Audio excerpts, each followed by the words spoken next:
What works best, I think, in terms of leadership is a sense of shared values and ethics, a purposefulness, a sense of collaboration and unification around something that people feel really strongly about. I also think that in terms of collaborating with people, there is a community, there's a sense of shared meaning and understanding that I think helps people to be purposeful in what they're doing for their own organisation, but more broadly for the sector.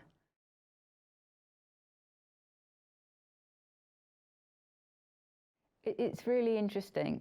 For many years I've been very fascinated by the sort of the notion of distributed leadership and working in different ways, collaboratively, matrix working.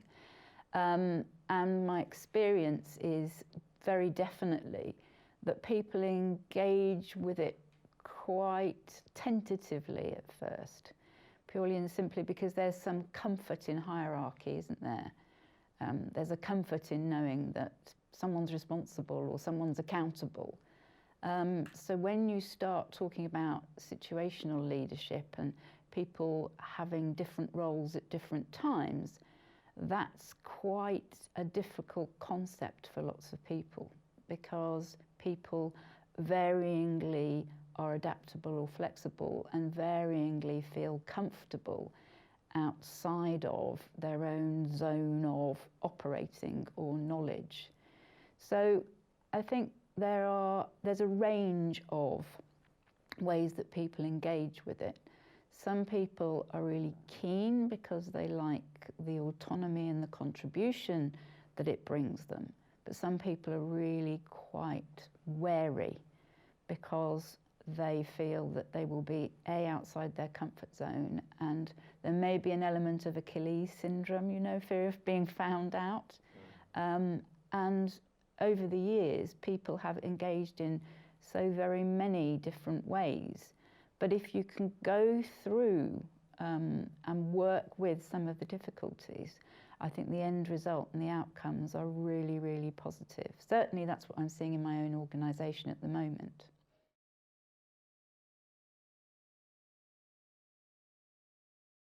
I think you have to have different conversations with those different groups of people, because very often when you're speaking with trustees, they conflate hierarchical leadership with good governance. Because it's very easy if you know who's responsible and it's a consistent person. Whereas if you're thinking about distributed leadership, then very often responsibilities will transfer to different people at different times.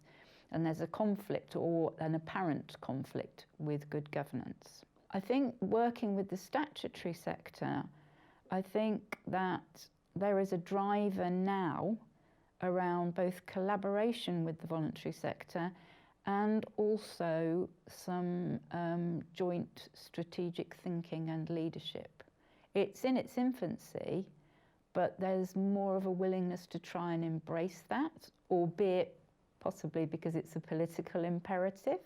Volunteers, I think, come at it from a number of different perspectives, exactly as paid staff do. Some volunteers like to come in and do what they do, regardless of the broader organisational issues. And some volunteers really want to get involved and really want to help solve some of the bigger, broader problems, and also be part of the strategic direction of travel. So I think it's imperative that you engage with people as they face the situation and that you work through the probable issues for them. So in terms of the problems or challenges in collaboration in leadership, I think there's an awful lot about individual sovereignty for organisations, particularly statutory sector organisations, but voluntary sector organisations as well. They have their own forms of governance, they have their own forms of decision making, and they also have very different ideas around risk. So some of those sovereignty issues definitely get in the way of collaboration. I think that vested interests can often be problematic in collaboration, particularly when it's about money. And I also think that people have varyingly different relationships with different organisations. So, for example, thinking about the collaboration across the health and social care sector in Milton Keynes, you've got a number of organisations on a spectrum that are either nearer to, closer to, or further away from statutory organisations. And as we discussed earlier, a lot of that it comes from the sort of activist element of the voluntary sector, and a sense that sometimes collaboration is difficult with the so-called enemy. You know, the organisations that you established yourselves to combat the deficits in.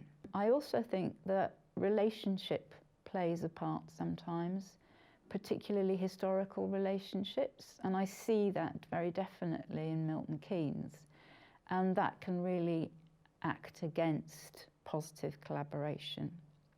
But in terms of where collaboration works and adds value and what it brings, I think that I've seen it particularly around issues where you have health inequalities, or you have a particular problem that people's value sets mean they coalesce around it. So I'm thinking about violence against women and children, young children and mental health. Then you see people overcoming a lot of those differences because there is a real joint imperative that binds them together. And that collaboration brings better outcomes. Very often it means that people can share some of the load and the leadership issues, also the workload on a practical basis. Also sometimes if you're collaborating around something, you can leverage money in that you wouldn't have been able to do on your own. Different size organisations, if you're bidding for particular pots of money, you know, one can be a leader and the other can be supporters. And also you can cover more ground if you're collaborating, because very often what happens is organisations emerge and there are huge levels of overlap, so it's much more efficient. I don't think all the collaboration potential has been tapped into, but what I do see is a greater desire to collaborate than I've seen before. I worked in the NHS for nearly 30 years, and a lot of the time I've spent having the same conversation about collaboration and collaborative leadership. But I now feel that there's an energy around it. I think, as we discussed previously, there are barriers to collaboration that we've talked about in terms of individual sovereignty, vested interests, different partners' perspectives. But I do think that there is an absolute desire to collaborate to positive effect, because every organisation understands that if we continue to work in silos, we cannot possibly meet the demand going forward. We heard on the news this morning that, you know, in the last decade, health inequalities have got worse and people's life expectancy has got worse. And in a civilised society, that's absolutely appalling. And that is a massive driver for communities to collaborate across organisational boundaries, professional boundaries, and to understand how we can add the most value.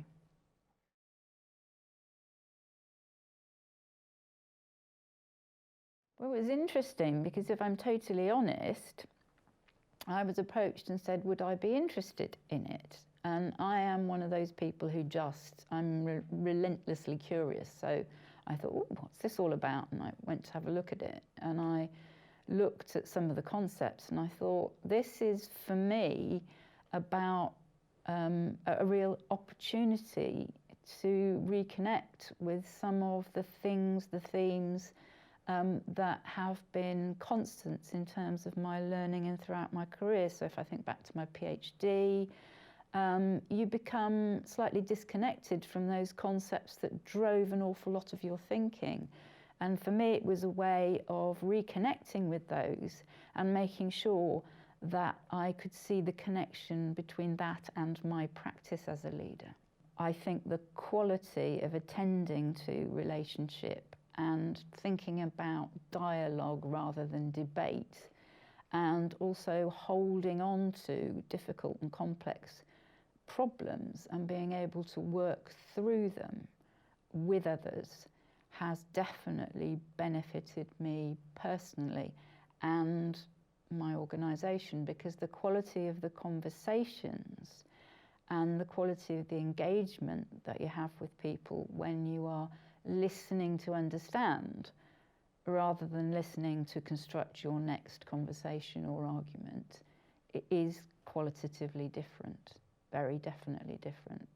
And I see that the way I'm engaging, people are noticing, and they are starting to engage differently as well. So I think that not only have I benefited now, but I think that will be amplified over time.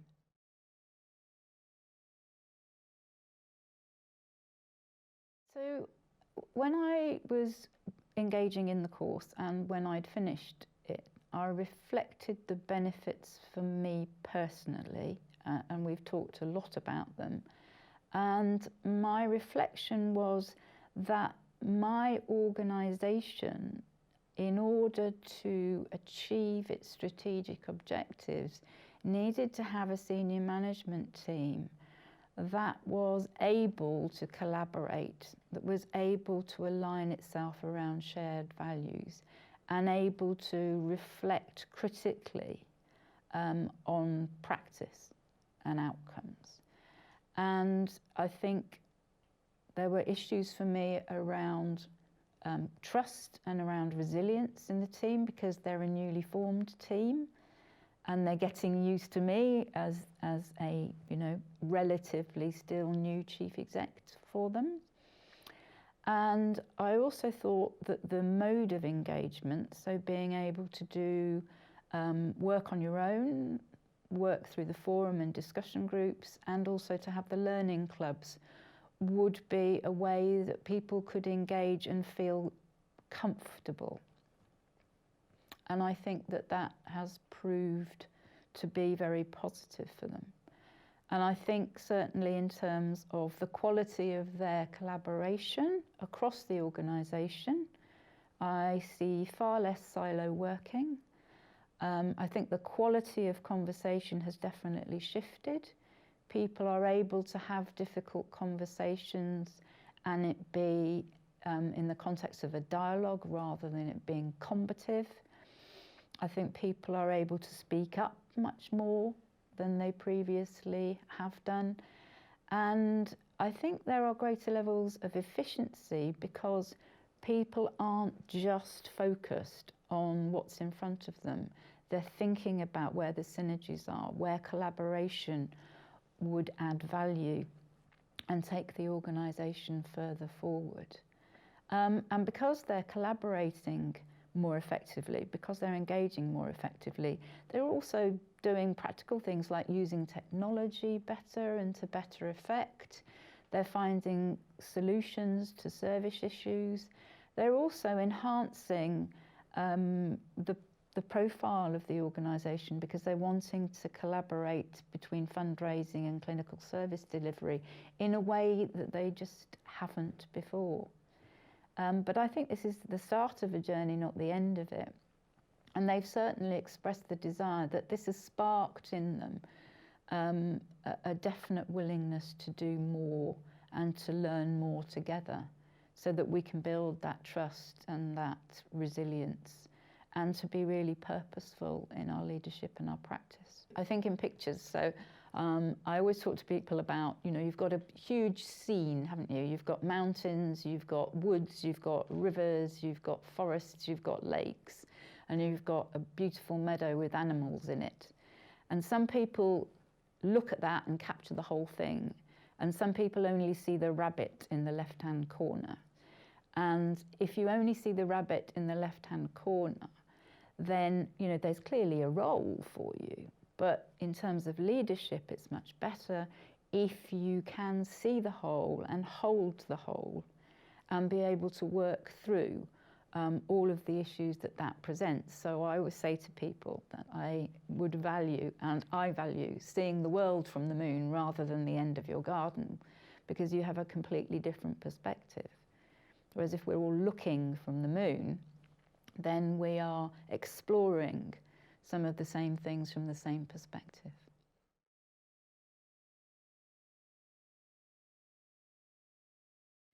Yeah, so I started out in biochemical research and very quickly realised at that time that I wasn't really going to get the job satisfaction I needed, because I didn't want to do a PhD.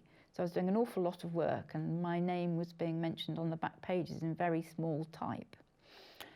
So I wanted to do something different, but I had to work. So I explored the Open University, and I did 8 years and thoroughly enjoyed all of them. I built up the modules to do a psychology degree. And for me, the value of having those different ways of engaging, so doing work on your own, doing work in groups. Clearly it was many, many years ago, so there was no technology, no online forums or chat rooms. But there were regular tutorials, there were summer schools, and I found the whole thing really, really engaging. And I think those multiple ways of engaging and reflecting are something that stood me in really good stead for the rest of my career. And I think the OU was what sparked my interest in learning, and I continued to learn. I did a master's and a PhD, and I just really value learning experiences and engaging with others, and I think the OU was very definitely the start of that.